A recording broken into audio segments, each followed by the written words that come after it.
Good morning, it is Sunday the 2nd of May 2021. I'm ZM and this week's text is a review of The Park, I think. I don't know, it's called The Park. I don't know what this is.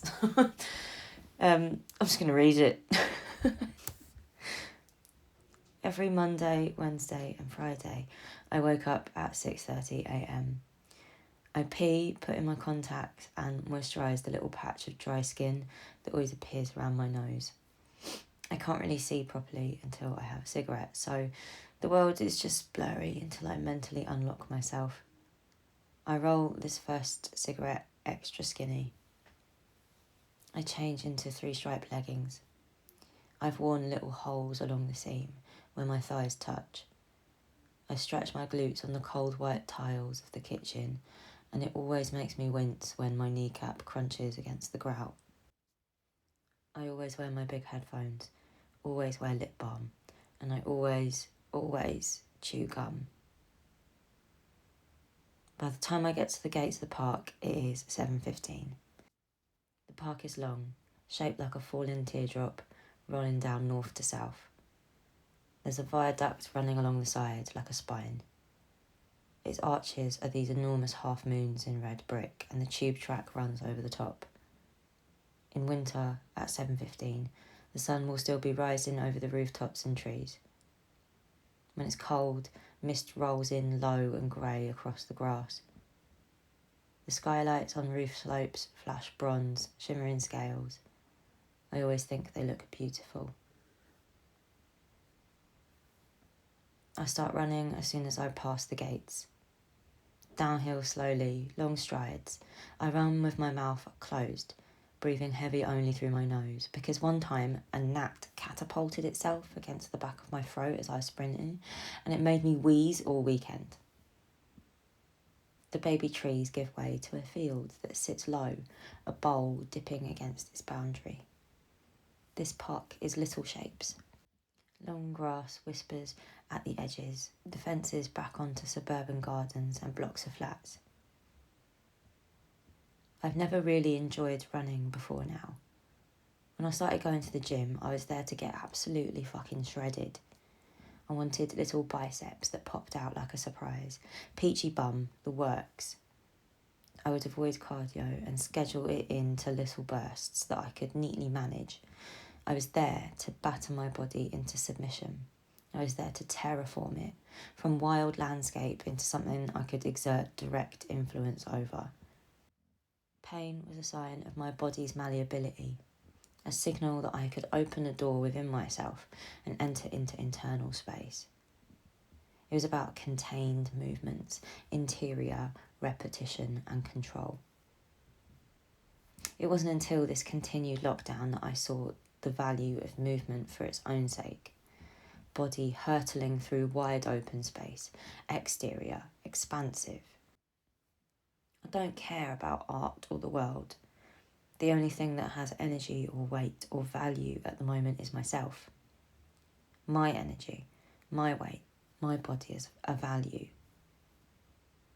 Reviewing little objects spaced out in a room feels intellectually dishonest because my body is the only object, the central object of my concern. At the moment, my body is not coherent as an object, but rather as a substance that fills space. So fuck it. White pube review of the park. In autumn, winter and early spring, there's frost on the pavements and the path. At 7:30 on Wednesdays, a Labrador club meets up on the main field. If I time it right, which I usually do, on Wednesday mornings I run through a sea of Labradors. Fat, young, long-haired, golden blonde, chocolate, black, grey around the whiskers. They sniff up at me, follow me up the hill and round the fields. Their ears flap as they gallop alongside me, bodies lurching in time with the slap of my feet hitting the tarmac. Cutting through, winding round the arches of the viaduct, there's a thin brook. When it rains, the water swells up over its paved sides. In the summer, the water hangs low and still. Wide pipes feed into it, and sometimes this dense chemical foam floats out, stinking of shit and rubbish. It floats along in clumps downstream, getting stuck on a patch of reeds or a clump of tall grass. In spring, pink and white blossom falls into the still water like confetti. The blossom simmers there until it rots into nothing. Down the south end, the viaduct peels off and weeping willows pop up.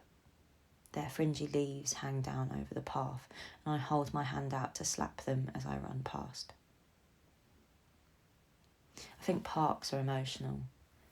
These little chunks of nature in this stupid city, a point where buildings just stop and you can see the sky. Parks are what's left of the commons, publicly held land that exists for communal enjoyment and benefit. Here in my silly little suburb, the park is what's left of an old Tudor estate. It got sold on from lord to lord, banker to industrialist, until the council bought a chunk of it in the late 1920s. The rest was sold to property developers. This part of London used to be countryside, and the parks are the only bits that got saved away from the city as it spilled out in urban sprawl. When it rains overnight, the field gets waterlogged. It holds on to puddles the size of little ponds. As I run past on wet mornings, I slow down to look at these wide plains of water. Smooth, glassy and still. Little birds dip their beaks. Grass pokes up in sparse chunks. My body has built muscle again without me realising it, and it is nice to feel like my body is circumstantial. Now, solid lags behind action, movement and space. Body is silenced by rhythm, body belongs to space, body is subsumed by movement and turns itself outwards. Passive, foiling, a kind of endurance test. Pollen floats around in the summer, clouds of gnats shimmer, my chest is slick with sweat. A van with an orange siren rolls diagonally across the grass at 10 miles an hour. An Alsatian sits up on top of a wired log. Its owner crouches to get the most dramatic camera angle. I think cities are emotional. I think London is a silly place. If I hadn't been born here, I'd find the idea of dying here absolutely horrifying and Victorian, but I cannot help but love it. Sun dipping over the straight lines of a building, ghastly puddles nestled into the indent of pavement squares. It is all Europe, the West, and civilization. And I'm terrified by the size and scale of it all. I'm scared of America and the way it's conceptualised as a country defined by its wide open space. The idea that you can drive for days and still be in the same state, just rolling your wheels into the expanse. I want something to shrink it all, to flip a switch, and then maybe I am bigger because of it. Yes, maybe the world is smaller and I am bigger. Maybe I am also the size of a city or a country, a coastline too. I am the mouth of a river. I am enormous and vast also. I'm proportioned and I tower over the city of London, its famous skyline, my back to the stars as I cast my monstrous shadow over South Bank and Shard. God, I want to go limp, close my eyes, lean back and crush it all, fall back into its tender embrace. I want this city to move and shrink to the size of my body so I can fold it up like a napkin, a flip phone, a beach towel, as I lie stretched across it, baking in the sun. I want to handle this city like it is a contained object, reduce it, because right now I can only laugh at how vain it all is. A capital city, so important, so impossible and untrue. I want this city to be mine only. I want to make it smaller by measuring my body against it. I want this city to be a promise, a wound. I've been witness to seasons. They feel intimate and close now, like time has been allowed to come into sharp relief because I have taken on the role of stable constant. The clouds are gold and orange in autumn. The morning sun hangs low and heavy, facing up. projecting pink across the underbellies of those useless clouds. In spring, the mornings are blue. You know it's summer by the sharp white angle of shadows across the grass.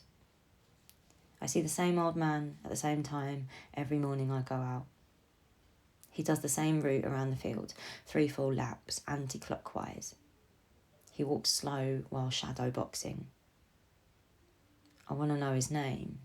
I want to ask about his life. I think bodies are emotional.